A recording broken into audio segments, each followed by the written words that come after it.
हिंदुत्व के पिछले एपिसोड में हमने सावरकर के माध्यम से जाना कि हिंदू धर्म और हिंदू एक नहीं है। हिंदू किसे कहते हैं और किस तरीके से हिंदू धर्म जो है कई सारी धर्म पद्धतियों का सम्मिश्रण है, इन सभी के ऊपर हमने पिछले एपिसोड में चर्चा करी थी। और यहाँ पर मैं डॉक्टर अंबेडकर की जाति का विनाश का रेफरेंस कोट करना जरूरी समझती हूँ।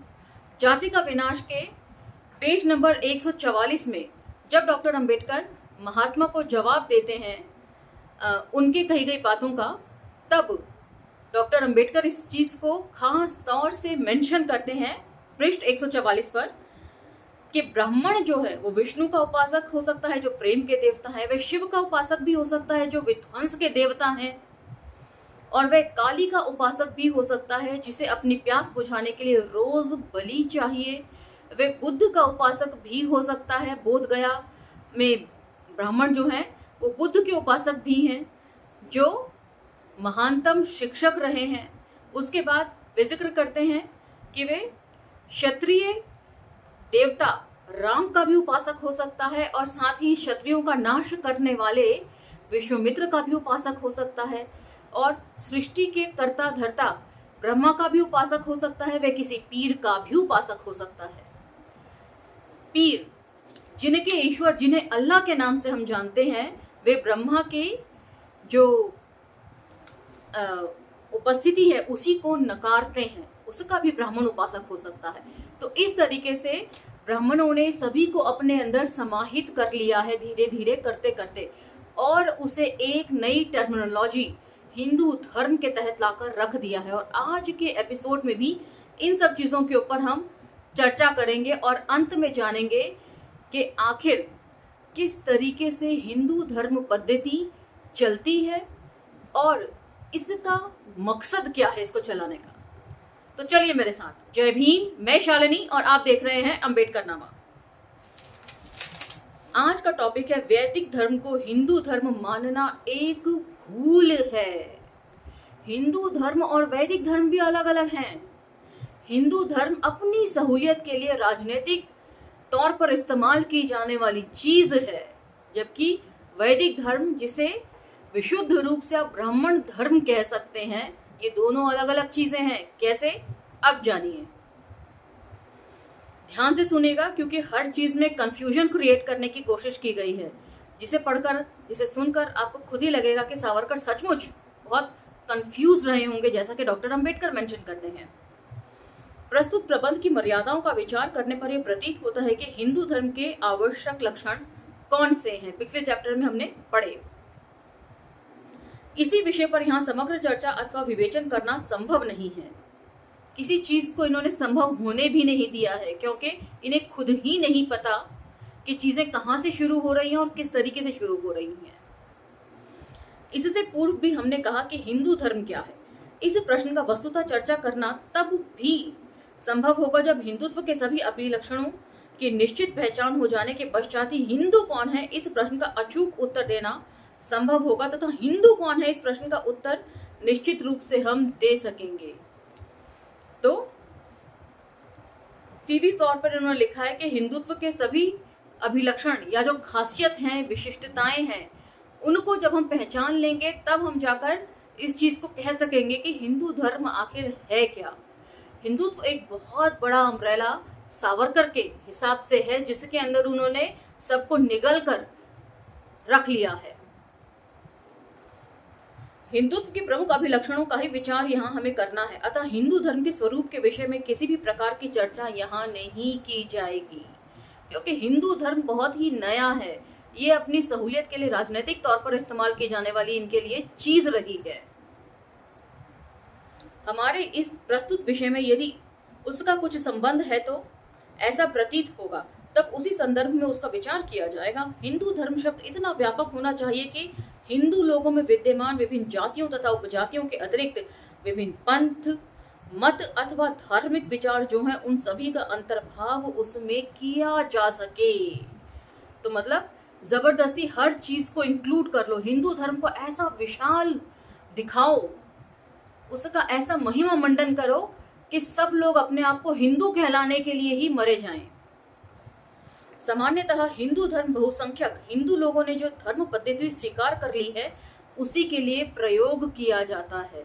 पद्धति स्वीकार कर ली है ऐसा है नहीं, जबरदस्ती धीरे धीरे करते करते इन्होंने इतना महिमा मंडित कर दिया है कि गलत संस्कारों को ही हम लोग सही मानने लगे हैं। डॉक्टर अंबेडकर ने जाति का विनाश में इन सब चीजों को बखूबी एक्सप्लेन किया है कि किस तरीके से गलत रीति रिवाजों का इतना ज्यादा महिमा मंडन किया जाता है कि लोग जो हैं उसी को फॉलो करने लगते हैं और उसी को सही भी मानने लगते हैं समय बीतने के साथ साथ। इन सब चीजों की चर्चा हमने जाति का विनाश में करी है।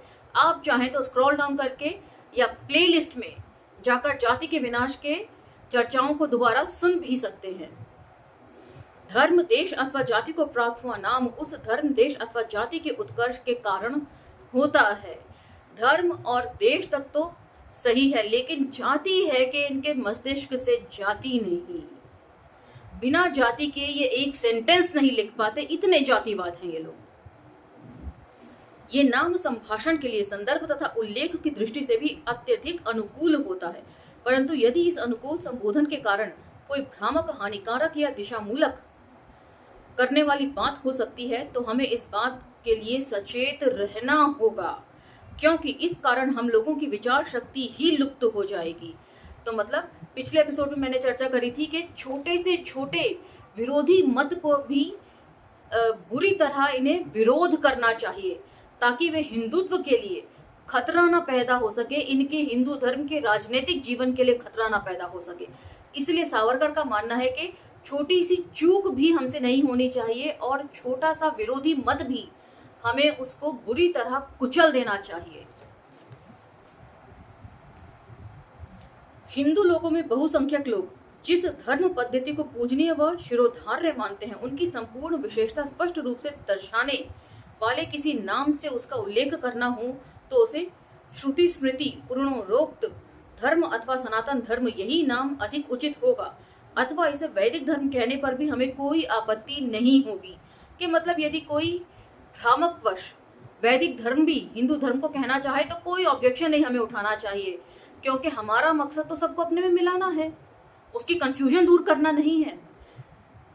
एक line, if you can't convince them confuse them, क्योंकि कंफ्यूजन में अक्सर लोग जो है वो गलत डिसीजन ही लेते हैं और यही ये लोग चाहते हैं कि किसी तरह की कोई कंफ्यूजन जो है उसको सही तौर पर, स्पष्ट तौर पर न बताया जाए, लोगों को कंफ्यूज रहने दिया जाए। परंतु इन बहुसंख्यक हिंदू लोगों के अतिरिक्त ऐसे अनेक हिंदू भी हैं जिनमें से कुछ अंशतः अथवा पूर्णतः पुराणों को तो कुछ स्मृतियों को और कुछ प्रत्यक्ष ऋषियों को भी नहीं मानते। परंतु यदि बहुसंख्यक हिंदुओं का धर्म ही सभी हिंदुओं का धर्म है ऐसा मानते हुए यदि उसी को हिंदू धर्म कहना चाहोगे तो हिंदू कहलाने वाले लेकिन अन्य धार्मिक मतों को मानने वाले बांधवों को ऐसा प्रतीत होना स्वाभाविक है कि बहुसंख्यक लोगों ने हिंदुत्व का अपहरण किया है तथा उन्हें हिंदुत्व से बाहर फेंक देने का उनका ये प्रयास क्रोधकारक तथा अन्यायपूर्ण है। तो ये है सारी 100 बात की एक बात कि यदि सबको हिंदुत्व के अम्ब्रेला के अंदर एक साथ नहीं रखो, धीरे धीरे करके स्टेप बाय स्टेप आगे बढ़ो। लोगों को अगर अचानक से आप कहेंगे कि नहीं आप सिख नहीं आप हिंदू हैं, आप बौद्ध नहीं आप हिंदू हैं, तो लोग जो है उसका घनघोर विरोध करेंगे। इसलिए धीरे धीरे हालात ऐसे बनाने शुरू करो कि सब लोग खुद ब खुद हिंदू धर्म के अम्ब्रेला के अंदर चले आएं। जैसे कि धीरे धीरे करके बौद्धों को भी तथागत बुद्ध को भी विष्णु का अवतार घोषित कर दिया गया है, लेकिन बौद्धों की तरफ से किसी प्रकार का कोई विरोध सुनने को नहीं मिलता। सिख धर्म को भी हिंदू धर्म का ही एक अन्य पंथ बता दिया गया है, सावरकर ने इसी में बताया है, लेकिन सिखों ने भी इसका कोई विरोध नहीं किया है, कहीं कोई विरोध सुनने को नहीं मिलता है। जबकि सिख धर्म और बौद्ध धर्म दोनों ही अलग धर्म हैं, हिंदू धर्म के पंथ नहीं है ये। लेकिन धीरे धीरे हालात ऐसे बना दिए गए हैं कि लोग धीरे धीरे अब जो है तथागत बुद्ध को भी विष्णु का ही अवतार समझ के पूजने लगे हैं। जैसा कि पिछले एपिसोड में हमने जाना कि 10 देवी देवताओं को तो पूजते हैं, साथ में अल्लाह को भी जोड़ दिया है। उसी तरीके से 10 देवी देवताओं के साथ तथागत बुद्ध को भी जोड़कर लोग पूजा करने लगे हैं। अपने आप को हिंदू मानकर। तो आपको क्या लगता है, धर्म परिवर्तन पहले ज्यादा जरूरी है या हिंदुत्व का सफाया करना? इस बात का जवाब मुझे कमेंट सेक्शन में जरूर दीजिएगा।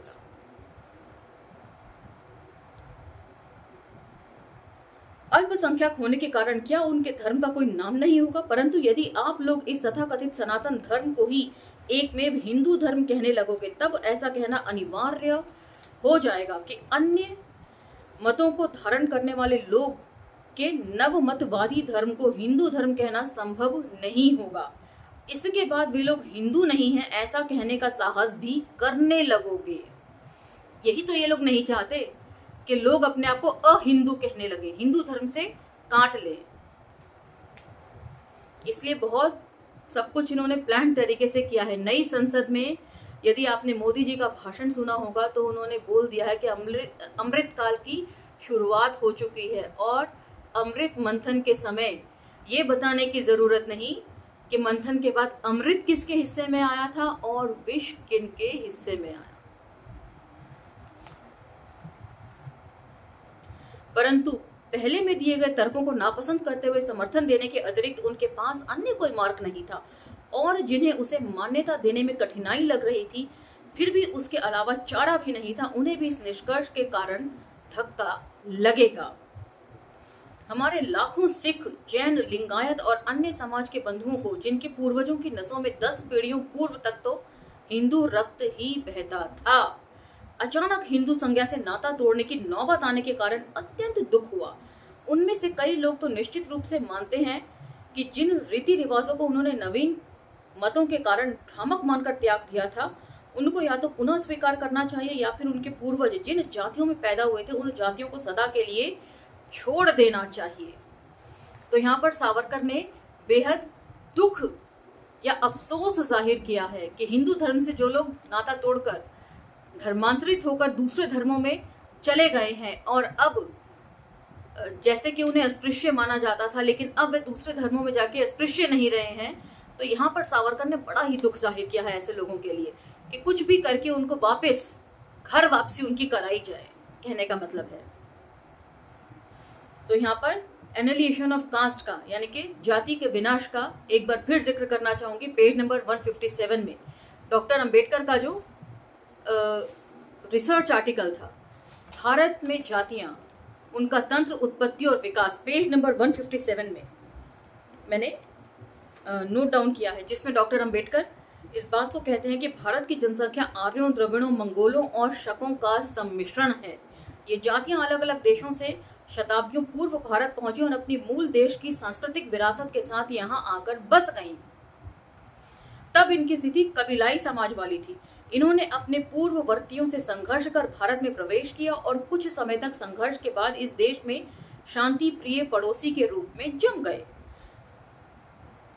इसके परस्पर सतत संपर्कों और संबंधों के कारण एक साझा संस्कृति का सूत पात्र हुआ, जिसमें उनकी अलग अलग संस्कृतियों की विशेषताएं समाहित हो गई। ये स्वीकार किया जा सकता है कि उन विभिन्न समुदायों के बीच जिनमें भारतीय समाज निर्मित हुआ है, संपूर्णतः विलय की स्थिति बनी है। और पूरे भारत में भ्रमण करने पर यह साक्ष्य मिलेगा कि पूर्व लोगों के शारीरिक गठन और रंग में भी पश्चिम से अलग हैं, जैसे दक्षिण उत्तर से अलग है, लेकिन विलयन से सजातीयता उत्पन्न नहीं होती जो किसी भी समाज की पहचान है। तो यहाँ पर डॉक्टर अंबेडकर ने 1916 में ही इस रिसर्च आर्टिकल में इस बात को लिख दिया था कि भारत की जो जनसंख्या है वो किस तरीके से सम्मिश्रण से बनी है। तो संस्कृतियों का विकास यहाँ पर इस तरीके से हुआ है और अकेले हिंदू संस्कृति को भारतीय संस्कृति मान लेना सरासर गलत है। अगला टॉपिक, सभी हिंदू एक ही ध्वज के नीचे एकत्रित होंगे।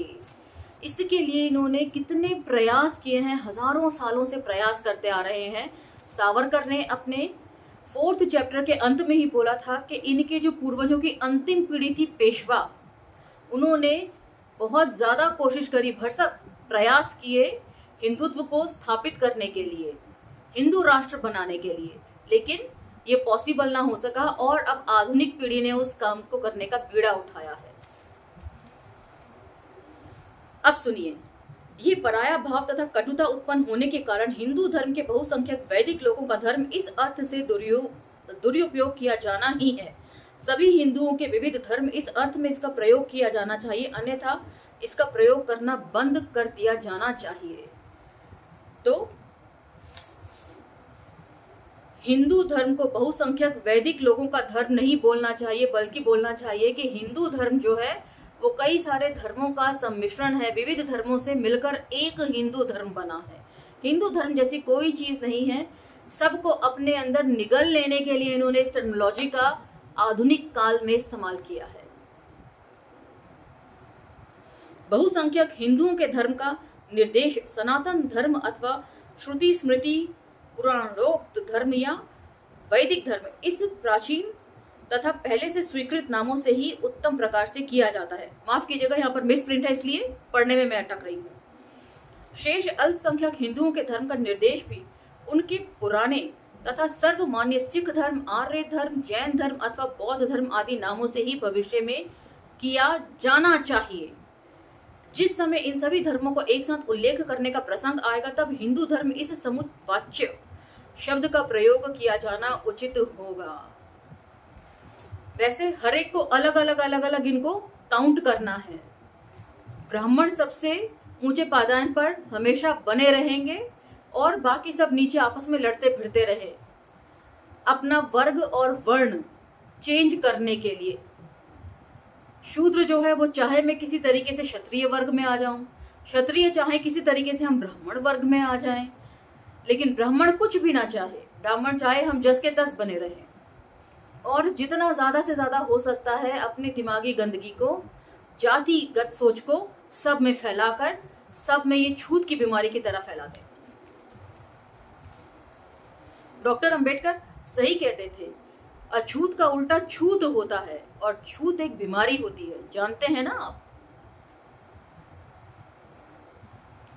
बिना किसी शंका के इसे इसी रूप में मान लेना किसी प्रकार से हानिकारक नहीं होगा। इससे इसे अधिक संक्षिप्त रूप में कहना संभव होगा तथा किसी प्रकार की गलती होने का कोई कारण भी नहीं रहेगा। तो मतलब सब धर्मों को एक साथ कलेक्टिव रूप से कहना, छोटे रूप में कहने के लिए हिंदू धर्म टर्मिनोलॉजी का इस्तेमाल होता है। इसी से भविष्य में हिंदुओं की अल्पसंख्यक हिंदू जातियों के पंथों के मन में विद्यमान वैर भाव नष्ट होगा। सभी हिंदू लोग अपनी समान जाति तथा समान संस्कृति का एकमेव चिन्ह रहे पुरातन ध्वज के नीचे पुनः एकत्रित हो जाएंगे। तो भारतीय तिरंगा जो है उससे भी इन्हें बैर है। ये भारतीय तिरंगे को राष्ट्रीय तिरंगे के रूप में नहीं अपनाते। इनके लिए जो इनका पुरातन ध्वज है वही हिंदू राष्ट्र का घोतक है, वही एक्चुअल ध्वज है और इसी ध्वज के तहत ये सबको लाना चाहते हैं। तिरंगे से इन्हें कोई मतलब नहीं है। यही बात यहाँ पर सावरकर ने स्पष्ट तौर पर कही है। चाहे तो दोबारा पढ़कर सुना रही हूँ, ध्यान दीजिए।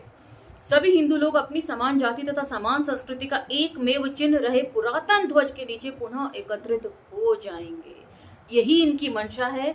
नई संसद में प्रधानमंत्री मोदी जी ने अपनी मंशा स्पष्ट तौर पर जाहिर कर दी है। राजदंड क्यों रखा है सेंगोल, किस लिए है, ये भी उन्होंने दिखा दिया। संविधान के सामने नतमस्तक न होने वाले राजदंड के सामने लेट लेट कर, जमीन पर लोट लोट कर उसे प्रणाम कर रहे थे। इसी के साथ आज का ये एपिसोड समाप्त हुआ, लेकिन जो बातें मैंने आपसे पूछी हैं उसका जवाब कमेंट सेक्शन में जरूर दीजिएगा। वैचारिक मतभेद के बावजूद दीजिएगा। मिलते हैं अगले एपिसोड में, लेकिन अंबेडकर नामा को लाइक, शेयर, सब्सक्राइब करते रहिए और डिफरेंट प्लेटफॉर्म्स पर इन वीडियोस को स्प्रेड करना ना भूलिए। अब मुझे आज्ञा दीजिए।